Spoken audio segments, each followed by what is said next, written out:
Ini sudah pernah ditanya ya, apakah hipnoterapi itu termasuk syirik? Saya sudah pernah jelaskan masalahnya. Kalau hipnotis kan istilah yang digunakan sebenarnya di alam-alam sihir itu, gitu kan? Karena hipnotis adalah membuat orang lain tidak sadar. Bahasa misalnya orang dihipnotis di ATM, dipukul, ditepuk, kemudian langsung dia melakukan mentransfer uang dalam kondisi tidak sadar, gitu kan? Sama sebenarnya, dia bagian sub daripada sihir. Kalau bahasan para ulama, kalau ada dukun-dukun yang menolak ini, itu urusan dia. Kita bicara masalah agama, gitu kan? Agama mengatakan itu bagian daripada sihir. Anda terima tidak terima itu terserah gitu.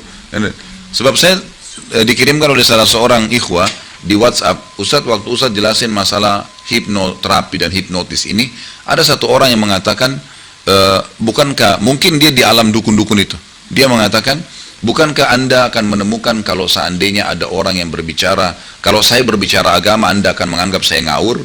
Maka sepertilah juga Ustadz ini, gitu kan.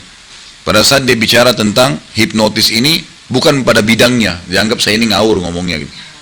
Loh, saya bicara ini bukan bicara dari diri saya. Kalau dia tahu agama, kalau betul-betul dia mau belajar, dia baca buku. Ulama menyebutkan semua masalah itu. Sihir itu dengan segala macam jenisnya, gitu kan. Di antaranya hipnotis adalah bagian daripada sihir. Menepuk orang, membuat orang tidak sadar, kemudian melakukan apa yang dia inginkan. Lalu mengatakan itu bukan sihir, dari mana itu? Itulah sihir, gitu kan. Dia membuat orang lain melakukan apa yang dia inginkan. Jelas-jelas itu. Mau lebih pasti, coba deh kalau tidak percaya lagi, minta ruqyah, suruh datang di para peruqyah, minta tolong di ruqyah itu. Pasti kesurupan semua tuh. Kalau mau lebih jelas lagi praktek lapangannya, biar tahu gitu kan. Orang yang pernah dihipnotis, sudah pernah belajar hipnotis, coba ruqyah deh. Biar tahu tuh, biar dia sadar, merasa nggak, gitu kan. Kalau dia nggak merinding, nggak kepanasan, badannya itu mustahil. Itu nggak mungkin udah. Jelas, orang pernah belajar tenaga dalam, banyak, tanya deh teman-teman terapis ruqyah itu. Mereka punya pengalaman gitu kan. Jelas-jelas seperti itu. Jadi, hipnotis bagian daripada sihir. Sekarang tinggal hipnoterapi. Kalau cuma sekedar istilah, karena yang saya tangkap hipnoterapi adalah mengadakan terapi, gitu kan, tetapi dalam kondisi manusianya sadar. Diistilahkan hipnoterapi seperti ibu-ibu lagi hamil besar, lalu disuruhlah ibu tersebut dalam kondisi sadar loh ya.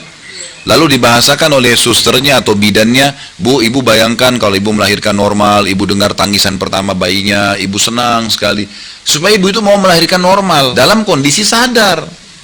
Masa itu mau disamain dengan orang yang ditepuk, disuruh menari, orang disuruh curi, mana bisa sama gitu loh.